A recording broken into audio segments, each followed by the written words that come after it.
நான் தான் பார்த்தேன். திவாகரன் என் கூடலாம் ஓரளவுக்கு தான். அந்த ஆள் இங்கேயும் பேசுறாரு, அங்கேயும் பேசுறாரு. ஜஸ்ட் ஆக்டிங் சரியான ஆக்டிங். ஹாய் ஹலோ எல்லாருக்கும் வணக்கம் and welcome back to our channel Bigg Boss வீட்டுக்குள்ள. இன்னைக்கு 12வது நாள் 3வது ப்ரோமோ இப்போ தான் வெளியிட்டிருக்காங்க. இந்த ப்ரோமோவில் பார்த்தீங்கன்னா பார்வதி திவாகர் முதுகுலேயே குத்துறது ரொம்ப தெளிவாகவே தெரியுது.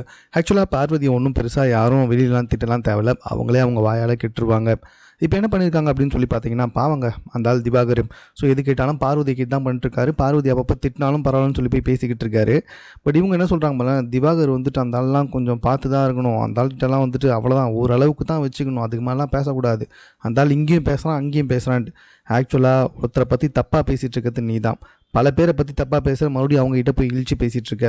ஆனால் நீ திவாகரை பற்றி இவ்வளோ பேசுகிற. அது மட்டும் இல்லை, பிரவீன் ரொம்ப மட்டமானவன், சீப்பானவன் அப்படின்றாங்க. இன்னொரு பக்கம் சபரி உள்ளே ஒன்று வச்சுக்கிட்டு வெளியே ஒன்று பேசுவான் அப்படின்ற மாதிரி பேசிக்கிட்டு இருக்காங்க. யார்? நம்ம பார்வதியும் கலையரசனும் பேசிக்கிட்டு இருக்காங்க. ஸோ எப்போவுமே பார்வதி தான் பண்ணுவாங்க, ஒருத்தரை பற்றி தப்பாக பின்னாடி பேசிகிட்டு இருக்கிறது மட்டும்தான் அவங்களோட வேலை, வேறு எதுவுமே கிடையாது.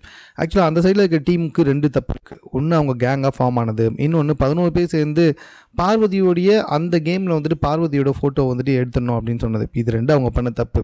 ஆனால் இந்த பார்வதி பண்ணுறதுக்கு 24 மணி நேரமும் ஒருத்தவங்களை பற்றி தப்பாக பேசிகிட்டு இருக்குது. கூடயே இருந்தான் பாவம் அந்த ஆள், எதுவுமே பண்ணல. உன் கூடவே இருந்தால் நீ சொல்கிறதே செஞ்சுட்டு இருந்தான், உனக்காகவே பேசிகிட்டு இருந்தான். இப்போ அந்த ஆளை அந்த ஆள்கிட்டே ஒரு அளவுக்கு தான் இருக்கணும் அப்படின்ற மாதிரிலாம் பேசுனது எந்த விதத்தில் நியாயம்னு தெரில பார்வதி.